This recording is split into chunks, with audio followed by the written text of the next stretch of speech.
Muy buenas, estamos aquí hoy en El Rosalejo, un lugar emblemático aquí dentro de la Sierra de Cádiz, un rincón secreto de los muchos que hay en esta sierra que tanto queremos. Y estamos aquí con nuestro amigo Juan Jesús Portillo, historiador de Puerto Serrano, pero que vive actualmente en Millartín. Juan Jesús, buenos días. Buenos días.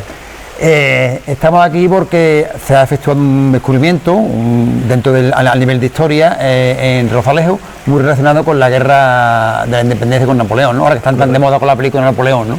Correcto. Un descubrimiento bastante importante y cabría decir a nivel nacional, no solamente a nivel comarcal. Vamos a coger el libro, el legajo que tenemos aquí. Tenemos aquí un legajo que es de 1812, ¿no? Esta abarca desde 1809 a 1814, concretamente, lo que es todo el periodo de la Guerra de la Independencia en España. Bueno, y lo que queremos decir, Juan Jesús, realmente imagino que habrás trabajado con más gente, que habrás trabajado con Pepe Gómez, ¿no? Sí, con Pepe Gómez, que estamos haciendo el trabajo entre los dos, y más o menos nos hemos dividido los dos periodos históricos que abarcan los documentos que hemos localizado en Rosalejo, que es la Guerra de la Independencia y la Primera Guerra Carlista. La Guerra Carlista, antes de la Guerra Civil del 36, fue el conflicto más devastador que hubo en España. Y de hecho, en proporción al número de habitantes y de muertes, pues fue incluso más sanguinario que la Guerra Civil Española. ¿Por qué son importantes estos documentos? Porque durante la Guerra de la Independencia, Pedro Agustín Girón, que sería posteriormente el primer duque de Ahumada y fue el cuarto marqués de la Amarilla, era brigadier, sería general de brigada, y luego fue teniente general. Fue el hombre de confianza de su tío, general Castaño, y también fue hombre de confianza de Lord Wellington, el duque de Ciudad Rodrigo. Entonces, pues nos podemos hacer una idea de todo lo que hizo este hombre. Él vivió toda la guerra al mando del cuarto, del quinto, del sexto, del séptimo ejército. Luego se combinó y le dieron el mando del séptimo. Y es lo que os quiero decir. Empieza la documentación con la derrota de Ocaña, un documento único del cual se conserva una copia en la Biblioteca del Senado en Madrid, pero es una copia del original que tenemos aquí. Una copia que deposita José Gómez de Arteche, un historiador, espía militar del siglo XIX, lo deposita en el Senado de España en 1906, pero es una copia porque aquí tenemos el documento original con párrafos que no tiene el del Senado. Y corrección hecha por el mismo Pedro Agustín Girón. Esto es la Guerra de la Independencia. Él escapa desde Motril, cuando ya se produce la derrota de las tropas españolas, tiene que ir a Cádiz. En Cádiz reorganiza la defensa de Cádiz y una vez que el ejército está un poco reacondicionado, embarca hacia Niebla y ya empieza toda la reconquista, diríamos. Y en la parte de Huelva, ¿no? En la parte de Huelva, correcto. Comienza toda la expulsión de los franceses, tenemos documentación del sitio de Ciudad Rodrigo, correspondencia original con los generales ingleses de la época, que era el ejército combinado, entre españoles, portugueses e ingleses. Tenemos documentación sobre el sitio de Alba de Tormes, una documentación muy buena. Tenemos documentación también sobre la liberación de Burgos, la batalla de Vitoria, el asedio de San Sebastián y posteriormente la expulsión de los franceses por el Bidasoa. Esto es todo lo que abarca la Guerra de la Independencia. En la Guerra Carlista, aquí pilla a Pedro Agustín Girón, nuestro protagonista, como ministro de la guerra. Y básicamente es la correspondencia que tiene con su hijo Francisco Javier Girón y Espeleta, que fue el futuro fundador de la Guardia Civil. Entonces tenemos una documentación que ya nos relaciona y nos da indicios de cómo iba a ser la fundación de la Guardia Civil. Ya se podía ir más o menos ver cuáles iban a ser las directrices. Claro, eso Pepe os lo va a comentar mejor. Y es lo que os digo, es una documentación que se salva de la quema del archivo familiar. Los duques de Ahumada, anteriores eran marqueses de la Amarilla, tenían una documentación impresionante, pero la tenía en su casa en Ronda. Cuando se produce la guerra civil, en los primeros meses se queman todos los archivos de Ronda, no solamente el familiar de ellos, sino también de protocolos notariales, de ayuntamientos eclesiástico, y esto es de la poca documentación que se salvó. Y este, perdona, que te diga, te hablo, Sí. para que la gente lo entienda perfectamente, Juan Jesús, son un legajo que estaba en el archivo de la Caza de Ahumada, ¿no? Sí, son varios legajos. Este es uno de ellos, claro. Este es uno de ellos, son 6. En total lo componen 6. 3 dedicados a la Guerra de la Independencia y 3 de ellos dedicados a la Guerra Carlista. Y es documentación privada de la familia que don Javier, el actual duque de Ahumada, no es que haya facilitado su estudio, sino que lo ha impulsado. Él ha tenido siempre en consideración la importancia que esta documentación tiene, no solamente para la sierra, sino para la historia de España. ¿A nivel nacional? A nivel nacional. Y a raíz del trabajo de investigación familiar que le estaba haciendo yo, pues lo localizamos y vamos, desde el principio, él se ha ofrecido, ahí tiene los documentos, tú te los llevas, los estudias, los transcribes, lo hemos transcrito, y ahora ya estamos finalizando todo este trabajo de estudio y de investigación, y es cuando se va a dar a conocer. Y, Juan Jesús, exactamente qué es lo que vais a hacer cuando tengáis ya todo el trabajo ya realizado. Una publicación. Vamos a hacer una publicación, lo que pasa que nos va a salir unas 2.500 páginas de transcripciones de estudio histórico, con la importancia de la Casa de Amarillas en la Sierra de Cádiz y en Villamartín. Ellos están en Villamartín desde 1720. Aparece el primer marqués de la Amarilla, Francisco Pablo de Ahumada, en Villamartín. Luego, por ejemplo, la importancia de Rosalejo, que tiene también en la Guerra de la Independencia. Rosalejo se asalta y se destruye el 24 de enero, la madrugada del 24 de enero de 1811 por las tropas francesas, y aquí donde estamos murieron 70 guerrilleros más los trabajadores de la finca. Prácticamente todos los que había. Claro, y luego también por la importancia que esta finca tiene para la historia de España y para la familia, porque no olvidemos que aquí se traza la Guardia Civil, que la Guardia Civil no es más que el proyecto que hizo Pedro Agustín Girón, nuestro protagonista, en 1820, lo presentó a las Cortes durante su primer ministerio de la guerra, del Cuerpo de Salvaguardas Nacionales. Era una época muy convulsa, donde triunfa el trienio liberal, y este proyecto se lo echan para atrás. Y luego ya, cuando se le encarga a su hijo, a Francisco Javier Girón y Espeleta, este hombre se basa en el proyecto non nato del padre para realizar la fundación de la Guardia Civil. Que aquí estuvo el epicentro, en este sitio donde estamos ahora. Rosalejo, por la documentación, sobre todo la que ha trabajado mi compañero, porque la mía es más militar, él tiene más cosas familiares. Rosalejo siempre ha sido el refugio de la familia. Cuando ellos tenían problemas, cuando estaban, tienes que ver la época que les tocó vivir, de las más convulsas de la historia de España. De hecho, vamos, es una historia muy larga, que se va a contar toda, pero tuvieron que exiliarse a Gibraltar, tuvieron que disfrazarse, por ejemplo, en Borno. Cuando él se va a exiliarse a Gibraltar en 1820, en Borno intentan atacarle, y tiene que salir el alcalde de Borno para defenderlo. Y es lo que digo, su refugio siempre fue Rosalejo. Pero ¿qué pasa? Que Rosalejo se destruye el 24 de enero de 1811 y hasta 1824 queda totalmente destruido. Entonces la relación que tiene también con la zona. Hay que ver la importancia también, como tú bien dices, Juan Jesús, de esta zona de la sierra, de la comarca, con la guerra de la independencia. Porque como hemos estado hablando antes, fuera de cámara, los conocidos como Pozo de los Moros, Pozo de los Cristianos, que eran todos torretes de vigilancia que estaban en la carretera de Borno. Aparte, lo que es la ermita del Calvario, que era un polvorín, claro, de las tropas francesas también, ¿no? Claro, y en Borno se produjo la batalla de Borno, que fue una de las mayores derrotas del general Ballesteros, del cual también tenemos documentación, y en la que murieron 1.500 soldados españoles. No se nos olvide. Que no era baladí para aquella época. Una pérdida de 1.500 soldados era bastante importante, y más en un ejército como el español, que se estaba reorganizando, en parte gracias a Pedro Agustín Girón, que fue el gran estratega, el gran organizador, uno de los grandes organizadores que tenía el ejército español.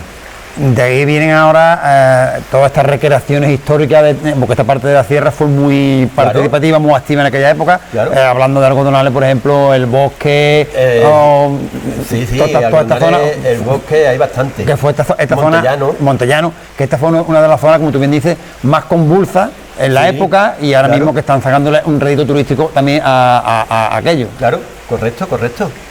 Totalmente afirmativo. Y vamos, y hemos tenido la suerte de encontrar esta documentación aquí, sobre este periodo concreto. Y es lo que te comento, una documentación en lo que lo puedes ver todo. El sistema de organización del ejército, cómo vestían, la dieta que tenían, la sanidad militar. Todo, cómo- desde el botón que se ponían para la casaca hasta Claro, las de balas del hecho- fusil, ¿no? De hecho, viene incluso que tenían que vestir, al principio vestían con ropa normal, que las tropas iban desnudas, prácticamente cuando llegan a Cádiz, y los vecinos de Cádiz le tienen que ofrecer sus ropas de paisano para dárselas, porque no cobraban las pagas. Y al final ya, hasta que los ingleses no La soldada, la famosa soldada. la famosa soldada, hasta que los ingleses no envían un navío con 15.000 uniformes, no empiezan a vestirse. Pero es que, por ejemplo, se nos narra las deserciones, cómo hay que reorganizar el ejército, cómo el enorme número de deserciones que había, lo que era la propaganda, porque se quejan de que los franceses están haciendo una propaganda realista y los españoles no la están haciendo. Hay las cartas cifradas que interceptan a Napoleón. Ahora que estamos con la película de Napoleón, en esta época ya se escribían claves e interceptan varias cartas de Napoleón que se envían a la regencia del reino con la clave cifrada para entender lo que tenía. Es lo que te digo, la sanidad animal, las técnicas de combate, te indican cómo tenían que atacar, las nuevas armas que estaban presentando. Es que son muchísimos datos. La organización de los colegios militares, Todo. todo lo que es la organización del ejército español y que luego sería el ejército español del 19 y parte desde ahora, está en esta documentación. Además, unos legajos que creo que me he dicho que hay seis libros, ¿no? 6 libros. 6 libros, manuscritos todos. Sí, hombre, lógicamente. Ahora después estaremos viendo imágenes de ellos, Sí. que desde la caza de Ahumada ha Sí. tenido bien, no solo como tú bien decías, que lo podéis investigar, sino que os los ha dejado para Claro. que Claro. Es que los que me conocen, yo siempre he dicho la importancia de difundir la historia. Para don Javier, esta documentación tiene un valor incalculable. No es un valor monetario, sino un valor sentimental sentimental e Claro. histórico. Es lo poco que se salvó de su archivo. Claro. Pero si tú una documentación privada la dejas guardada en tu casa, prácticamente no te sirve, porque No. es desconocida. Tiene que darle la salida a Tiene luz. que darle difusión, tiene que darle luz. Y ese es, vamos, todo el aspecto, todo el campo que están trabajando los archivos, desde los archivos públicos, y es lógicamente el futuro y es la concienciación que ha tenido don Javier y de la importancia que es que esto se tiene que conocer. Claro. En realidad lo que tenemos en las manos ahora mismo es un tesoro. Sí, para los historiadores sí. Es un tesoro. Es un tesoro y hay muchísimos historiadores a nivel nacional que estarían muy interesados y están muy interesados de hecho en verlo, porque está por ejemplo el Foro para el Estudio de la Defensa de la Historia Militar de España, que se nos ha interesado y se nos ha ofrecido a coeditar el libro. Guazú, se ha hablado hasta hace poco mucho, bueno, bastante de la casa de Medinaceli, de la duquesa Sí. de Medinaceli, del archivo que Sí. ve allí, que también se ha estudiado, Sí. eso. Aquí tampoco andamos con, No. con menor importancia, ¿no? No, a ver, en volumen es infinitamente menor. ¿Por qué? Hombre, claro, evidentemente, Mira. pero me refiero a cuánto importancia de lo que La se importancia guarda. histórica es bastante es lo que te digo, una documentación en su mayoría inédita. Por los estudios que se han realizado, los archivos de la familia Ahumada, ellos eran de apellido Ahumada, de ahí lo de Ducado de Ahumada. En importancia era equiparable. Ellos he sacado referencias de que tenían documentación desde la conquista de Granada. Ellos llegan a Ronda en 1485 con la conquista de los Reyes Católicos y tenían documentación de don Juan de Austria, que estuvieron en las revueltas de la Alpujarra. Luego en Villamartín tuvieron documentación de la independencia de Estados Unidos. ¿Por qué? Porque Jerónimo Moctezuma, el padre de Pedro Agustín Girón, no es que participó, es que fue el artífice de la toma de Pensacola y de Mobile, en Florida y en Alabama, que se lo tomaron a los ingleses en el marco de la guerra de independencia de Estados Unidos. Este hombre vuelve Y tenemos escrito del fundador de la Guardia Civil en el que dice: he estado en Villa Martín y he estado viendo unos cofres muy interesantes de documentación de América del abuelito. ¿Sabes? Entonces aquí hemos tenido documentación de la independencia de Estados Unidos. Y es lo que pasa, la documentación ya luego de las tomas de Italia, de los ducados italianos. El tío de Jerónimo, Agustín de Omar de Villalón, estuvo en las guerras de Italia y luego fue nombrado virrey de Nueva España, que fue el impulsor de la construcción de Rosalejo, donde estamos. Esto no era más que un centro de retiro, un palacio de retiro que se hizo para los virreyes de Nueva España. En comparándolo, me imagino que será como el tema del Colegio de la Sangre, o el Hospital de la Sangre en Morno, que era también un palacio de retiro para los caballeros de la Edad Media de la casa de los Rivera. Quiero decir, para que la gente vaya más o menos viéndolo, cómo se van encajando las piezas del puzzle, ¿no? Exactamente. Lo otro fue anterior, fue en la Edad Media, y esto ya era en el siglo XVIII, XIX. De hecho, este edificio fue diseñado por Francisco de Bruna y Ahumada. Este hombre era teniente alcaide de los Reales Alcázares de Sevilla, oidor de la Real Audiencia, pero fue el que impulsó, por ejemplo, la excavación de Itálica. Fue el que creó la Academia de Bellas Artes de Sevilla, lo que hoy en día es la Escuela de Restauración de Sevilla. ¿Se puede decir que era un humanista? Exactamente, era un humanista de la época. Y de hecho, por ejemplo, uno de los símbolos que tenéis en esta arcada que tenemos aquí en la casa es muy similar a los arcos de la casa de Hacienda de Utrera, que es donde nació la virreina, María Luisa de Rosario de Ahumada y Vera. Yo digo, Guaezú, que el día que tengamos conciencia de la importancia que tiene esta tierra, este rinconcito de la provincia, claro, esta tierra que tanto amamos, lo mismo cambiamos de opinión de lo que tenemos, ¿no? Okay, por supuesto. Porque aquí la historia rezuma por todos lados, desde los fenicios, claro, a la actualidad, vamos. Claro, y es lo que comento, precisamente viendo la película de Napoleón de ahora, que es discutible. ¿La has visto? No la he visto, quiero verla. Yo sí la he visto. Y a nivel de historia, ¿qué nos puede decir? A mí, sinceramente, no me ha gustado. Y aparte, por ejemplo, que en la película sale Lord Wellington, y aquí tenemos documentación de Lord Wellington. Suele ocurrir, Jesús, que muchas veces cuando se trata un tema de un personaje, cinematográficamente se le da un... Claro, pero y no es lo que es la realidad. No, hombre, lógicamente, se sabe que no se va a ver un documental, que se va a ver una película, claro, pero se podía haber enfocado de otra forma. Y luego, por ejemplo, el carácter de los personajes que aparecen por aquí. Aquí se mencionan a casi todos los mariscales de Francia, que estaban aquí en la Guerra de la Independencia. Como te he dicho, Pedro Agustín Girón era mano derecha de Lord Wellington y trabajaba codo con codo con sus generales. De hecho, tenemos documentación en francés. Bueno, de hecho, y perdona, de ahí que se fueran a Gibraltar, porque era en inglesa, ¿no? Gibraltar era inglesa. Pero te digo, cuando los antepasados del duque de Ahumada fueron a Gibraltar, que pasaron por Morno, era por eso, porque tendrían ahí amistad con relación. Sí, pero ahí fue... Pues eso fue posterior, eso fue en 1820. Sí, pero quiero decirte que habría una relación de amistad que por lo menos fueron allí, es lo que quiero decir. De hecho, Pedro Agustín Girón era un hombre, un humanista, también diríamos. Él hablaba inglés, hablaba francés, le gustaba muchísimo la botánica, la agricultura. De hecho, aquí en Rosalejo fue la primera finca donde se introdujo el cultivo de la patata en toda la zona de la Sierra de Cádiz. Es curioso porque don Javier también le interesa mucho lo que son los nuevos cultivos y él ha intentado implementar aquí nuevos cultivos, por ejemplo de espárragos. Pedro Agustín Girón y Jerónimo Girón fueron los primeros en sembrar las patatas, que decían que las tuvieron que abandonar porque la gente no la quería ni para los cerdos. Fueron los primeros que intentaron el cultivo del algarrobo y se les estropeó porque no sabían que tenían que intercalar las especies macho y hembra. Intentaron introducir, mediante sus contactos con los ingleses, unos nuevos arados de hierro, que también lo tuvieron que abandonar porque aquí querían la gente todavía los arados de palo, que era una madera, la quemaban la punta y con eso iba, y no querían el de hierro. Entonces, lo que te digo, ha sido un centro de difusión cultural también, desde que está esta familia, desde el siglo XVIII, inicio del XIX, un centro de difusión, se ha intentado que sea un centro de difusión cultural de aquí, de la comarca, de la zona. Y es una de las cosas por las que Rosalejo hasta ahora no se conocía, en gran parte.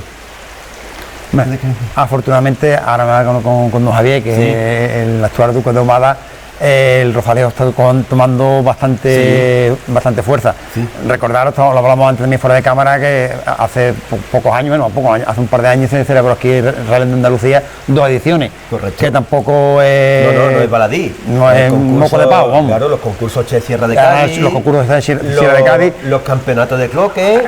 Y según me he contado también, que está preparando unos concursos de ajedrez. Concursos de ajedrez. Quiero decir que le está dando, o quiere darle un impulso, o darle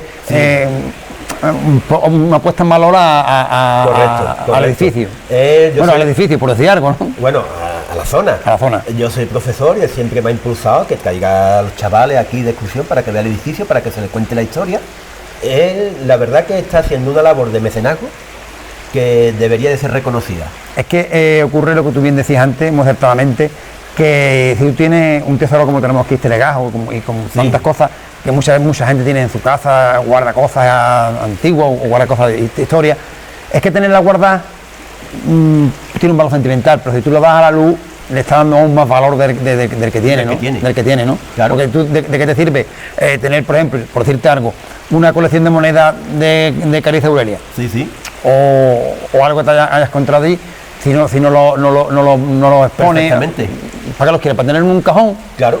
En un correcto. cajón En un cajón se lo no- come el tiempo. El tiempo, no hay más. tiempo, en el caso se lo come el tiempo. Guazú, ¿el libro para cuándo?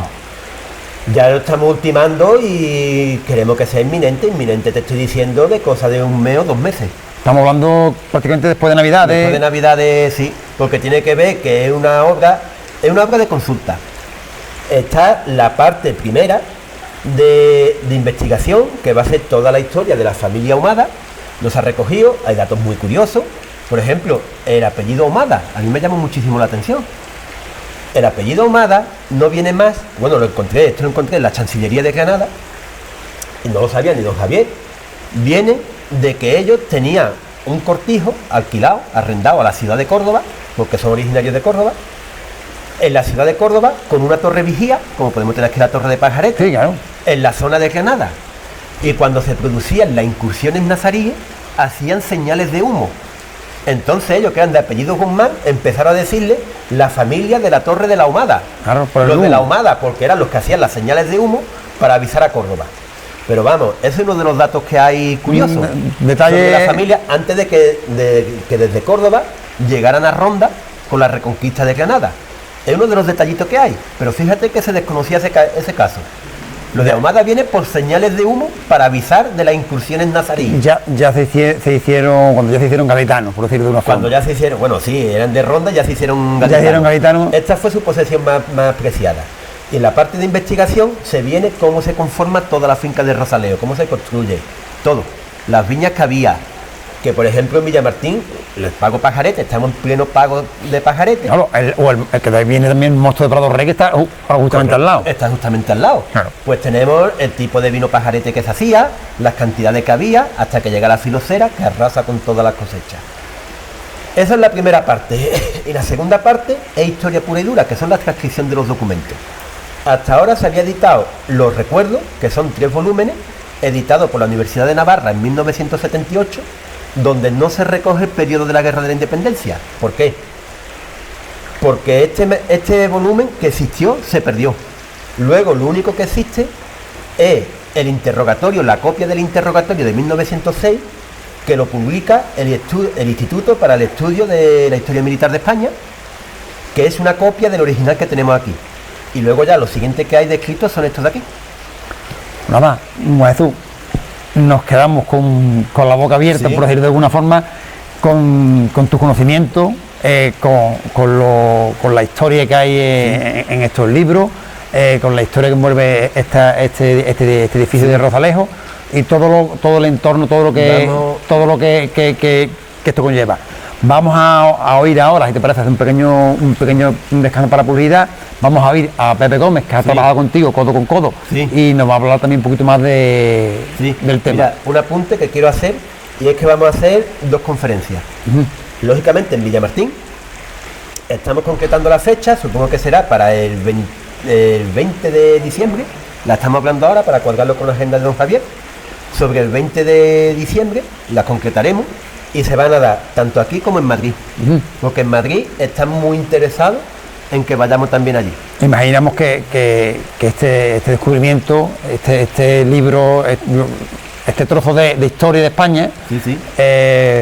Va a dar una visión totalmente distinta de lo que había. Porque incluso no me quiero meter ya en lo de Pepe. Cuando él estaba de ministro de la guerra, tenía un espía en el Palacio Real. Entonces le mandaban las cartas, firmadas como el incógnito, con todo lo que se cosía en Palacio. Y tenemos una anécdota muy buena, que la contará él, Ahora no lo cuenta de Pepe. cuando se hizo la abdicación, cuando Fernando VII se estaba muriendo y nombraron reina a Isabel II, pero estaba en que quería que fuera el infante Don Carlos, que es el origen de la guerra carlista. Muchísimas gracias por todo. A ti, Juan Jesús, por darnos tus conocimientos, y nosotros dentro de un momento volvemos con Pepe Gómez, que ha estado, como he dicho anteriormente, codo con codo con Juan Jesús.